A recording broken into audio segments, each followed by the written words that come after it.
प्रभु यीशु मसीह के नाम में आपको अनुग्रह, शांति और आशीष मिले। एक प्राइवेट स्कूल था और उसमें कुछ बड़े अच्छे स्टूडेंट्स थे उस विशेष स्कूल में। और उस स्कूल में कोई जिम्नेशियम जहाँ पे बच्चे एक्सरसाइज कर सकते हैं ऐसा कुछ था नहीं। और शायद कोई बड़ा मैदान भी नहीं था जहाँ पर खेल सके, बास्केटबॉल वगैरह ऐसे कोई चीज़ें। तो यहाँ के जो स्टूडेंट्स थे, जवान थे, ये पास वाले पब्लिक स्कूल के मैदान में खेलने जाते थे। और उन्होंने देखा कि करीब रोज जब वो जाते हैं, एक बुजुर्ग जैनिटर यानी केयर टेकर, जिसको हम कह सकते हैं एक प्रकार से सिक्योरिटी गार्ड, वो वहां पर बैठकर कुछ पढ़ता रहता था। क्योंकि वो पब्लिक स्कूल था, पब्लिक स्कूल का कंपाउंड था, बच्चे आते थे, तो एक प्रकार से उसको ध्यान भी रखना था। तो बैठा बैठा एक किताब पढ़ता रहता था और पता चला कि वो बाइबल पढ़ रहा है। तो उसमें से एक मित्र ने पूछा, मतलब एक व्यक्ति के मित्र ने, जिस व्यक्ति ने इस बात को लिखा है, उसके मित्र ने पूछा कि भाई क्या पढ़ रहे हो तुम बाइबल में? तो उसने कहा कि मैं प्रकाशित वाक्य की पुस्तक पढ़ रहा हूं, जो बाइबल की आखिरी पुस्तक है, जो आने वाले समय के बारे में, जिसमें खूब भविष्यवाणियां हैं कि आने वाला समय कैसा होने वाला है।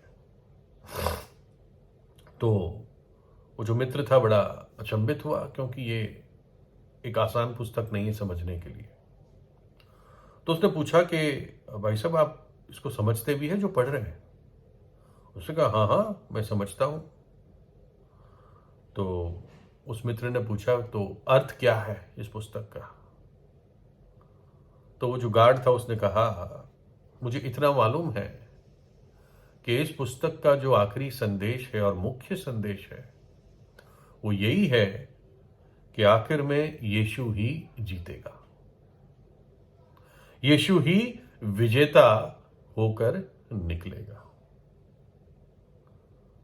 और फिर वो लेखक कहता है कि इससे बढ़िया कमेंट्री मैंने प्रकाशित वाक्य की पुस्तक पर नहीं सुनी, कि आखिर में यीशु ही विजेता है।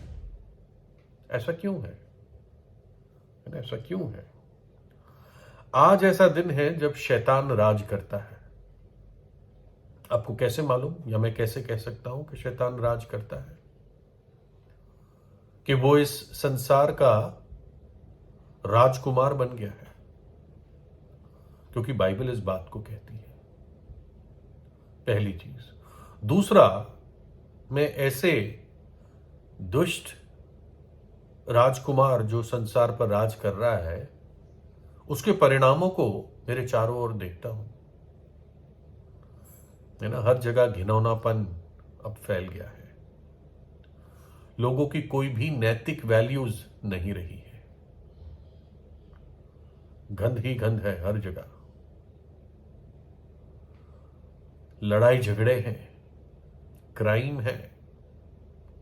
अच्छे से अच्छी पुलिस फोर्स क्राइम्स को रोक नहीं पाती। कोई भी जवान बंदूक लेकर अमेरिका में बच्चों को गोलियों से उड़ा देता है। किसी भी सुपर स्टोर में कोई भी आकर गोलियां चला देता है। पश्चिमी देशों में कोई गाड़ी चढ़ा देता है, उग्रवादी। हत्याएं होती हैं, स्त्रियों बच्चों पर अत्याचार होता है, और व्यक्तिगत पाप तो लोगों के जीवन में बढ़ते ही जा रहे हैं। लोग झूठ को झूठ अब समझते नहीं, कहते हैं ये जीवन का एक तरीका है, किसी का नुकसान ना हो रहा तो झूठ बोलो। गालियां देते, लोगों के मुंह से इतनी गंदी गालियां निकलती है। और इन सब के लिए परमेश्वर न्याय करेगा, ये हमें याद रखना है। कोई देश सुरक्षित नहीं है आज के दिन में, कोई भी देश। कितना भी कोई कुछ कह ले, लेकिन कोई सुरक्षित नहीं है। सिर्फ परमेश्वर ही है जो एक व्यक्ति को, एक इंडिविजुअल को सुरक्षित रख सकता है। बाइबल बताती है कि आने वाला समय बहुत भयानक है। आने वाला मतलब मैं ये नहीं कह रहा हूं 1000 वर्ष बाद, हो सकता है हमारी इसी पीढ़ी में या अगली पीढ़ी के शुरुआत में ही, बहुत दूर नहीं है। ऐसा भयानक समय आने वाला है और परमेश्वर इस संसार के लोगों को दंड देने वाला है। वैसे भी जो व्यक्ति पाप में मरता है नरक जाता ही है, दंड मिलता ही है, लेकिन इस समय में पृथ्वी पर भयानक परमेश्वर अपना प्रकोप उतारेगा। यशाया 26:21 में लिखा है, क्योंकि देखो परमेश्वर पृथ्वी के निवासियों के अधर्म का दंड देने के लिए अपने स्थान से चला आता है। परमेश्वर पृथ्वी के निवासियों के अधर्म का दंड देने के लिए अपने स्थान से चला आता है और पृथ्वी अपना खून प्रकट करेगी और घात किए हुओं को और अधिक ना छिपा रखेगी। भयंकर यातना इस संसार पर आएगी। आप प्रकाशित वाक्य में खुद पढ़ सकते हैं। युद्ध होंगे, अभी भी वैसे तो युद्ध है, लेकिन उस समय विशेष, जब वो समय शुरू होगा, वो घड़ी शुरू होगी। युद्ध होंगे, युद्ध की अफवाहें होगी, अकाल होंगे, मृत्यु होगी, लोग मृत्यु मांगेंगे और मृत्यु उनसे भाग जाएगी। ये नहीं कि आज लोग नहीं मर रहे हैं, लेकिन एक भयानक रीति से लोग मरेंगे। भयंकर भूकंप होंगे जो पहले नहीं हुए थे। और जो आखिरी युद्ध है, अर्मगडॉन का युद्ध, वो उसी समय के आखिर पे होगा, 7 साल के आखिर पे। 1/3 पेड़ पौधे, ये सब हरी हरियाली जो पृथ्वी पर है, वो जल जाएगी। 1/3 समुद्र के जो मछलियां और प्राणी हैं समुद्र के, वो सारे मर जाएंगे। 1/3 मीठा पानी अशुद्ध हो जाएगा। 1/3 जो आकाश के ग्रह तारे, चांद सूरज, ये धुंधले हो जाएंगे। ऐसी दुष्टात्माएं हवाओं में छोड़ी जाएगी जो बिच्छू की तरह डंक मारेंगे 5 महीने तक। 35 से 40 किलो वजन के ओले आकाश से गिरेंगे लोगों के सिरों पर, उनके घरों पर, इनकी गाड़ियों पर, और लोग मौत मांगेंगे, उनको मौत नहीं मिलेगी। और ये सब मनुष्य जाति के पाप और धर्म का दंड परमेश्वर देगा। वो आज इंतजार कर रहा है कि मनुष्य पश्चाताप कर ले। प्रभु यीशु ने उस दंड को अपने ऊपर ले लिया क्रूस पर, ताकि जो कोई उस पर विश्वास करेगा वो इस आने वाले दंड से बच जाएगा, नरक के दंड से बच जाएगा। पढ़िए क्या लिखा है प्रकाशित 3:10 में, तूने मेरे धीरज के वचन को थामा है, इसलिए मैं भी तुझे परीक्षा के उस समय से बचाए रखूंगा जो पृथ्वी पर रहने वालों को के परखने के लिए सारे संसार पर आने वाला है। प्रभु कहता है तूने मेरे वचन को रखा है, तो जो परीक्षा और भयंकर समय पूरी पृथ्वी पर आ रहा है, वो फंदा जो आ रहा है, उससे मैं तुझे बचा लूंगा।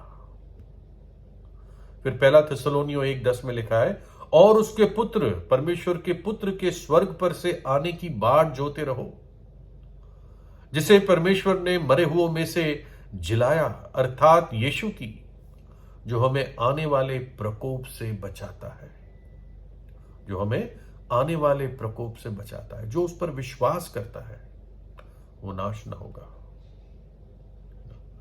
वही वास्तव में आखिरी विजेता है। वो सच्चा राजाओं का राजा और प्रभुओं का प्रभु है। वो हमारा मालिक है, क्योंकि हमारा सृष्टि करता है, पहली बात। और दूसरा, हमारी आत्माओं को बचाने के लिए, हमें पाप की सजा से छुड़ाने के लिए उसने कलवरी के क्रूस पर अपना बलिदान दिया, अपना पवित्र लहू बहा दिया। इसलिए जो राइटफुल ओनर है, सच्चा मालिक है, वही है। वो हमसे प्रेम करता है और नहीं चाहता है कि हम नाश हो जाए, क्योंकि पापों की मजदूरी मृत्यु है। परमेश्वर का प्रेम इसी बात में प्रकट हुआ कि उसने अपना इकलौता पुत्र प्रभु यीशु मसीह हमें बचाने के लिए क्रूस पर बलि हो गया। उसने दे दिया अपने पुत्र को। यीशु ने हमारे पाप और श्राप को, हमारी सजा को अपने ऊपर, अपने शरीर में क्रूस पर उठा लिया और तीसरे दिन जी उठा और आज जीवित है और काबिल है और योग्य है कि हमें बचा सके। और जो उस पर विश्वास करेगा, जो अपने पापों से पश्चाताप करेगा, जो प्रभु यीशु को अपने हृदय में बुलाएगा, वो उस आने वाले भयानक समय से बच जाएगा। यीशु ही विजेता है, उस पर विश्वास कीजिए। प्रभु यीशु आपको आशीष दे।